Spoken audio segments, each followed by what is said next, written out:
into the Cougar Tailgate, where BYU fandom lives. Here's your host, Lauren McLean.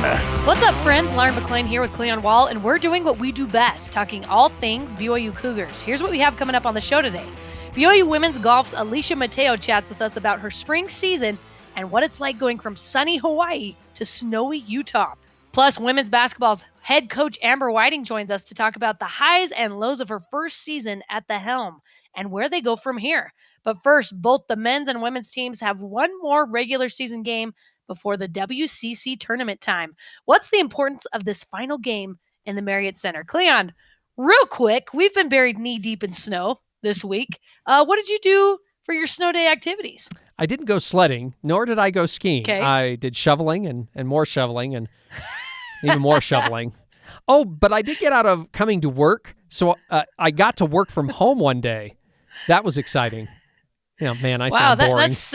That sounds really, really exciting. Yeah, no, we were basically snowed in at my house as well. It was nuts. It took my 80-year-old neighbor coming over to help me even get out of my driveway. So, yeah, the snow's been insane, but there's something even more insane, and that's the BYU men's team coming into their last regular season game. How about that transition? Wow. Now the men's team takes on San Francisco for senior night, and it's their last regular season game. Gideon George and Rudy Williams are the only two being honored that night.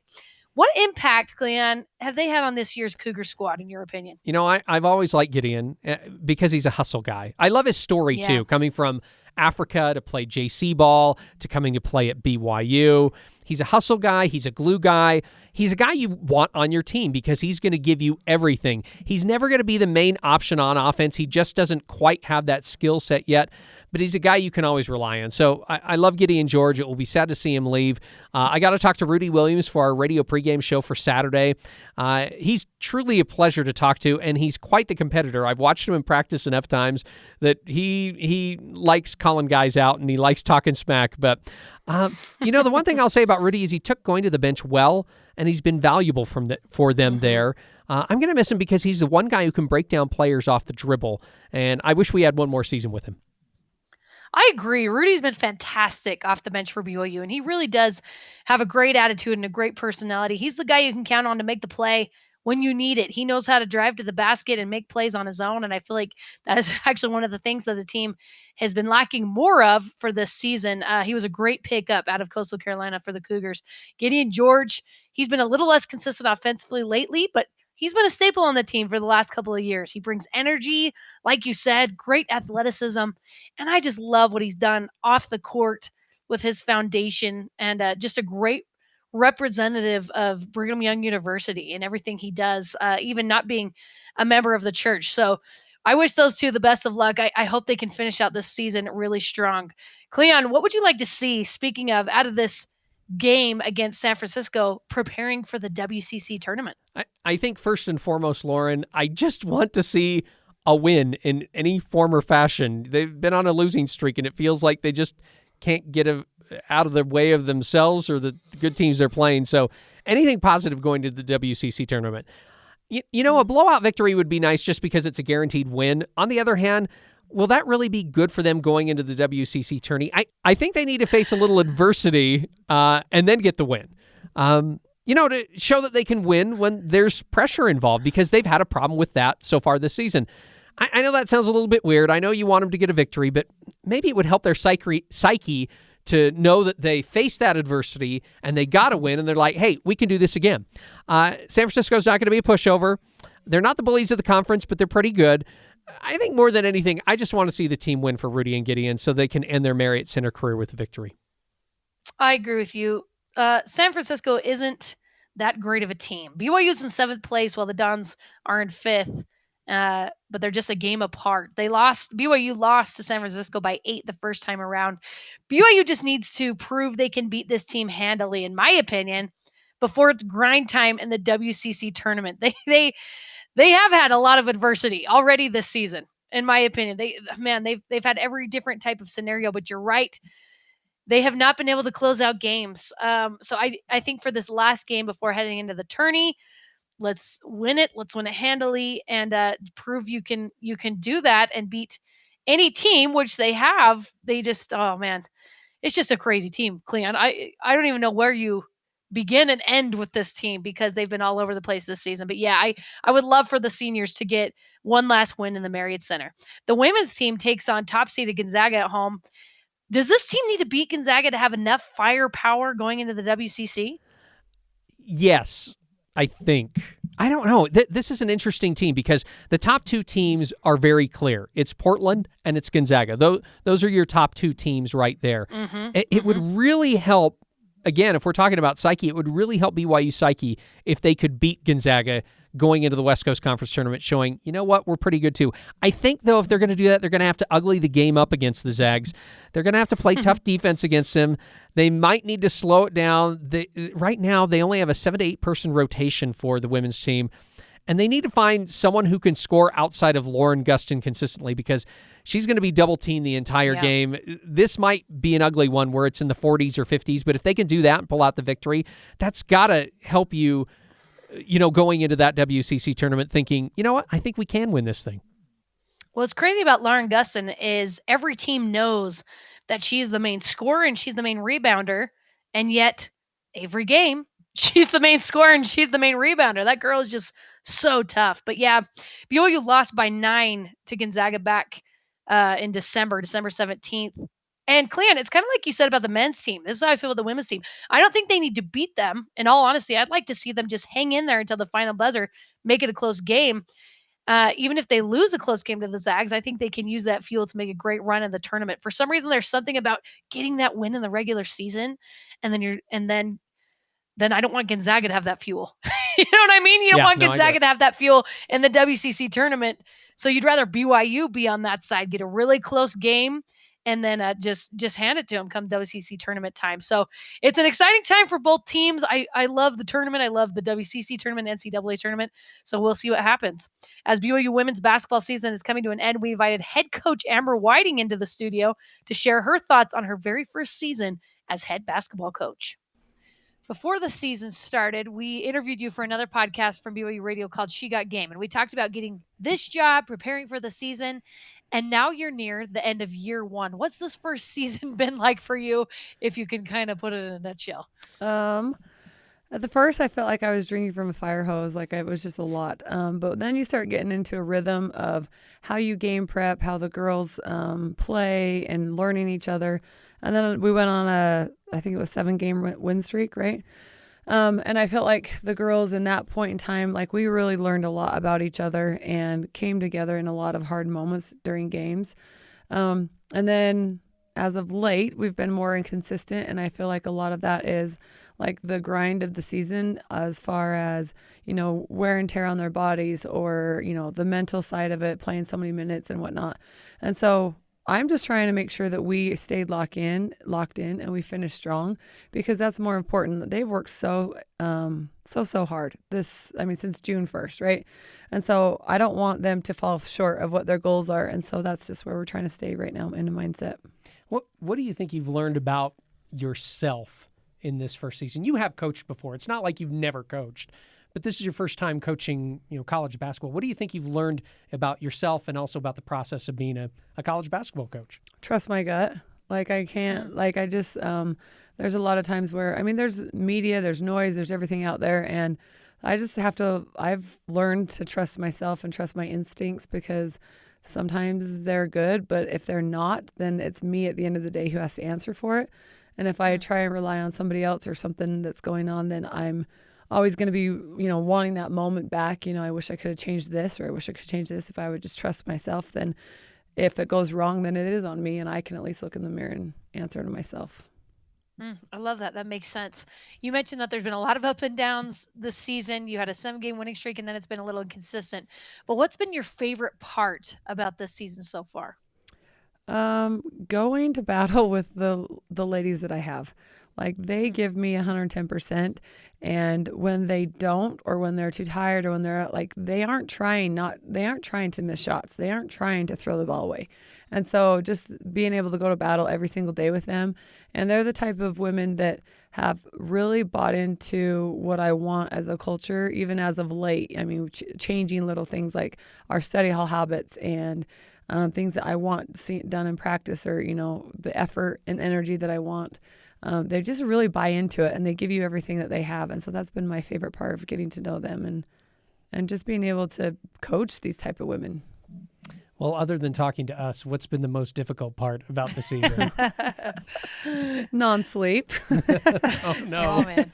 Just kidding. I'm used to that. That's a basketball season. Difficult part. Ooh, I think when you get out on the road and you're gone for like 4 days or whatever, staying in a routine on the road so then everybody stays at their best. I feel like that's a difficult part. And just the managing of people, so many people. That's been a huge thing for me to get to understand, is because everybody's adults, and so I am managing a lot of people. But at the end of the day, like, I want everybody to also enjoy their jobs, and so it's like there's a fine line between being too hard and expecting too much and being their friend. So. And speaking of managing people, you have a family and 2 kids that are playing basketball right now. How much is your family shared in the ups and downs of your first college basketball season with you? We eat, live, and breathe it. And so somebody asked me, because me and my husband, anytime our dates have become when we go running in the mornings together, because we don't have time. I don't have time past 7:00, so we go running early. It's like 6:30, and we've made it a thing now to let's not talk any hoops. Like, let's just talk about kids, or about like we're trying to build a house, or about his job and things outside. And for a couple runs, it was pretty quiet. So we're trying to, does that make sense? Just have a balance. Yeah. But my kids, they just realize, like, we have family FaceTimes on Sunday nights with my son who's at Boise State, and just getting those little moments and making time for each other. Like, every game day, there's a group text with us, like on his game or my game or whatever, just to make sure that we're staying connected, has been really important to my family, because you got to have a base. And when you have hard times and you struggle, like, that base is what you come back to. And that base is what builds you up, or you turn to when you're going through a hard time. So I just really feel like they've been really good to help me and support me, but also be that base for me too. Has it been difficult for you because you haven't been able to go and watch your son play basketball because you've moved down to Utah and you've got a job now? And is it been hard for you a little bit just to be able to support him from afar? I've gotten to probably 4 or 5 games of his, because sometimes he'll play on Tuesday nights. And so it's nice for me to get down and back to Boise. But like, he played in San Diego when we played in San Diego. But I was so stressed about our game and what we had going on in the game prep that my husband and my daughter went to his game, and I just watched it on TV. But we always circle up, like because I have Synergy, so I have all his games. So we've had a couple mom-son film sessions on FaceTime. And it's, you got it. Like, we hold our kids accountable. And that's one thing that, I'm not going to ever let slide. And so, and I don't see him doing 110% of what I know he can do, then that's where we're going to sit down. And so, but we've always circle up and we circle back, and I haven't missed a game on TV with him playing. So that's awesome. So not only are you coaching your own girls at BYU, but you're also coaching your own kids. You're really busy right now. Your daughter Amari is going to play for you next season, but she tore her ACL and she's now recovering. How have you been able to help her out with all of that? I probably haven't been the best help. Trent has been, like, when she first tore it and she had therapy every day or was going to, he took her to everything because she couldn't drive because it was on her right knee. But he has been that rock for her. I do know. And there's been times where I've slipped away to watch her do the underwater treadmill or to watch her do therapy or whatnot. But now she's with us this semester, and she's with our strength and conditioning guy and our trainer, and she is in the gym, and just like having her, I don't know, like her voice in the gym, like, cause she's really loud and she, what she does, and she brings kind of a light to what we're doing. And so just having her support there helps me. But then on the flip side, like, after practice, I can stay and rebound for her, or, put her through a dribbling drill or whatnot as she's progressing. It's been nice for her and I, but we also try and make the time outside of practice, because I don't ever see her unless I make time outside of practice. And so, but it's been fun to have her around, just the little bit that she is there. And just to see her working and progressing has been really good to see too. Because she's already enrolled here at BYU, right? Yep, she started in January. Yeah. Let's talk about some of the players on your team right now. Lauren Gustin, she's just been a workhorse for you this year. Leading scorer, rebounder. How has she handled being the main woman this year? I think she's taken it on, but she's grown and prospered in it. And I just feel like every game when she goes out there, she's that motor that doesn't quit. And so I guess I expect it from her now, right? And so there's some games where she's been a little bit not as, like, I don't know how you say it, like inserting her will as much as I would like. And so I've had to jump her a couple times, but I very rarely have to do that with her because she just goes and gets it done. And she knows her job and she just does it night in and night out. And she's been really reliable for us. And I know when we have a scoring drought or whatever, there's 3 or 4 plays I can call that we can go inside to her, and it just gets us going. Is this something that towards the beginning you're like, okay, Lauren, we need you to do A, B, and C, like this kind of falls on your shoulders, or has she taken that on herself? I talked to her about how much she does need to lead us. And when I talked to her, it was more like early on in the season. It was more like from the vocal point and like the example point of being that hard worker, right? But as games have started and progressed, like she has surpassed my expectations for her. And to the point where it's not, she's like a cheat code down there. It's not fair sometimes to have her in there and doing that, but I wouldn't want to play against her. That's for sure. She's got one more year left. Are you hoping she returns for her senior season? Has she talked about leaving at all? We've talked a little bit about it. I've tried to keep them be where their feet are, right? But you also look to the future, and I've just expressed to her so much, a lot of times of just how much we need her, how big she's going to be, and to be going into the Big 12, that's a different challenge in and of itself, and just to be able to go take that on and have fun with it. And I'm hoping and praying that she wants to stay and come back. So I'd love to see what Lauren Gustin could do in the Big 12. Yeah. Let's talk about Nani Falatea. She went from being a bench player to being your main ball handler. How has she improved as the season has progressed? She's really improved with her. She's always had really good court vision, but then her decision making has improved a lot, and being able to sometimes in games early on, the experience, like the young experience, would show itself. And so now I'm like, Nani, you got to go get the ball. We got to go through you. And so now she's realizing that and taking that on more and more, and not letting teams, like, if they're going to press us, just, give it up to somebody else and run down the court. Come back and get it, and we work through you. And so it's been really good for Nani to grow this year. And I've seen huge places of her growth, not just in scoring, in a lot of places. And so that's been really good to see. You preached defense before the season even started. Has your team bought into your defensive philosophy? I think so, for a long time. And that 7-period stretch, we kept teams, we always under their scoring averages, right? And so there's 2 or 3 games I think that come to mind that I wish I could take back defensively. We weren't there. And so when we go back to practice that on Monday or the next day, that's what we dial back down to and play hard, tough-nosed defense. Because if you don't play hard in practice, it's not coming out in games. Your regular season comes to a point against Gonzaga. What do you think your team needs to focus on going into that last scheduled conference game? Well, it's senior night, and emotions are going to be there. But also, I just want them to take one game at a time, and one possession at a time, 1 quarter at a time. Like, I just try and simplify it so that we can give 110% of what we're doing right then and there. I don't want them looking towards the WCC tournament. I don't want them looking towards anything. I just want them focusing on that one game. And I feel like we match up really well with Gonzaga, and the way we played them there gives me a lot of hope for how we can play at home with them. My last question for you is, I want to know, what has been the number one improvement made by your team from the start of the season up to this point, looking back on the regular season? Ooh, I would say the chemistry. They love each other off the court. They really do. But they've never played together on the court in high-pressure situations. And so the chemistry will come when they can turn in and look to each other and lift each other up. And so I would believe the chemistry for sure came on court. We're here with BYU women's head basketball coach, Amber Whiting.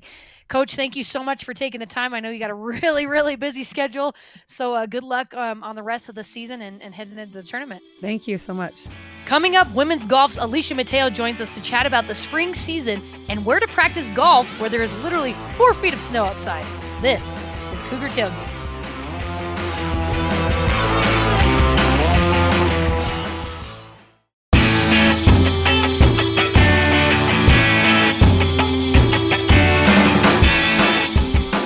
Cougar golfer Allysha Mae Mateo has been on a roll in her senior season. After taking first at the University of Miami in the fall part of the season, she's finished 3rd and 6th so far in the spring season. Allysha came on with us to tell us how she prepares for tournaments when there's so much snow outside. So where have you been practicing prior to the spring season? Because obviously here in Provo, Utah, it's a lot of snow. So during the spring, where do you guys practice?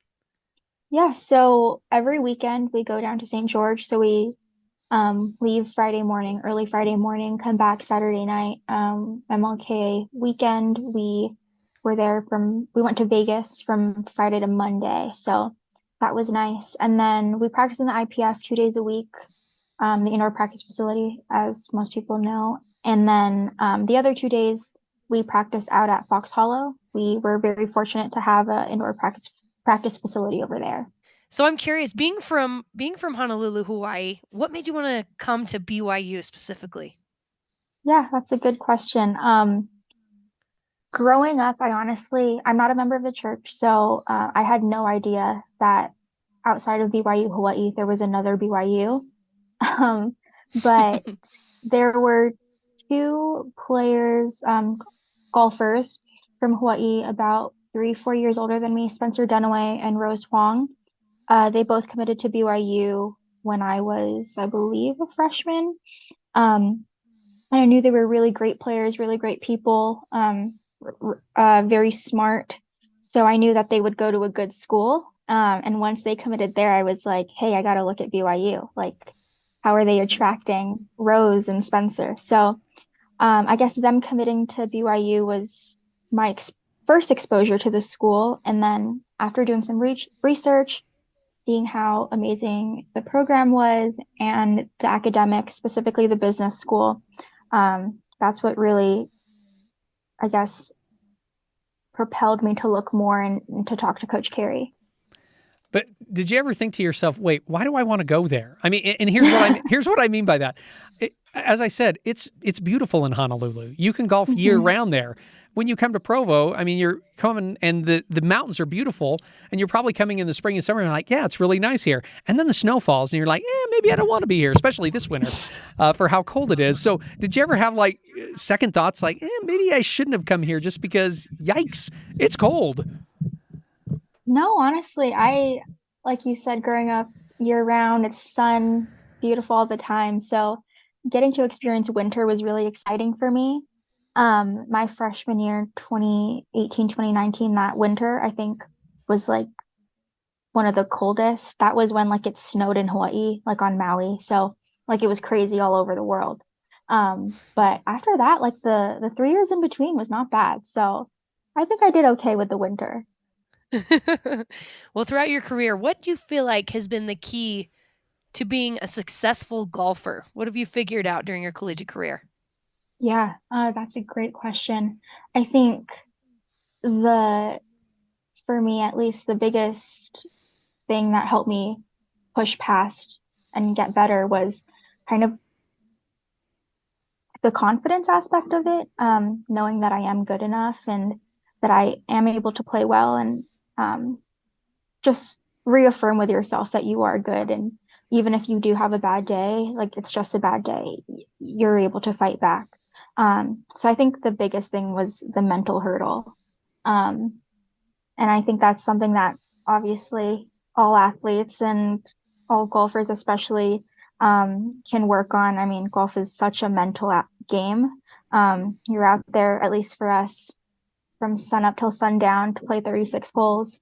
You're kind of left with your thoughts most of the time. And I think just learning how to control your mind and to stay calm throughout everything is the biggest thing.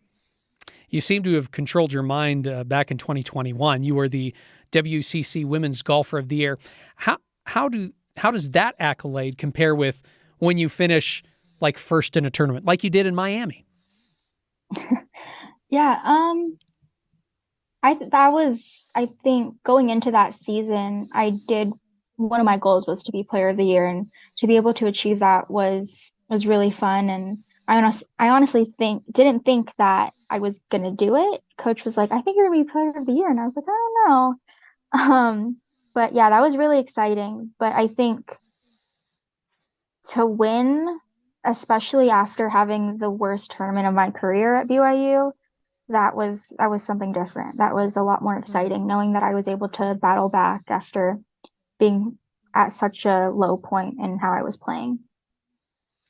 So much so much of a mental aspect to the game as well. You're not just a fantastic golfer. You're also a very, very smart woman. If anyone is wondering how smart she is, go look at her BYU bio page and you'll see all of her accomplishments.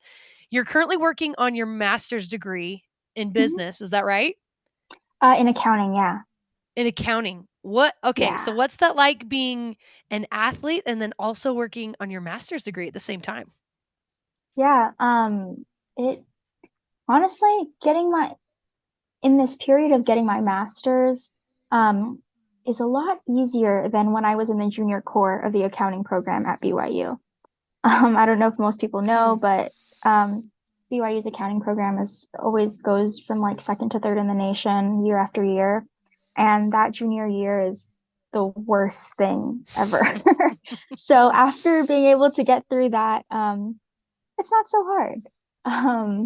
Less things to do every day. And there are a handful of athletes in the accounting program. So it's really nice having other student athletes who kind of know what we go through every day. And so having them has really helped.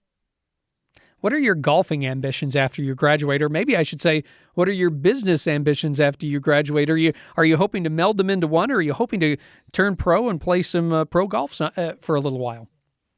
Yeah, that's a good question that I keep asking myself quite frequently for the past couple of years.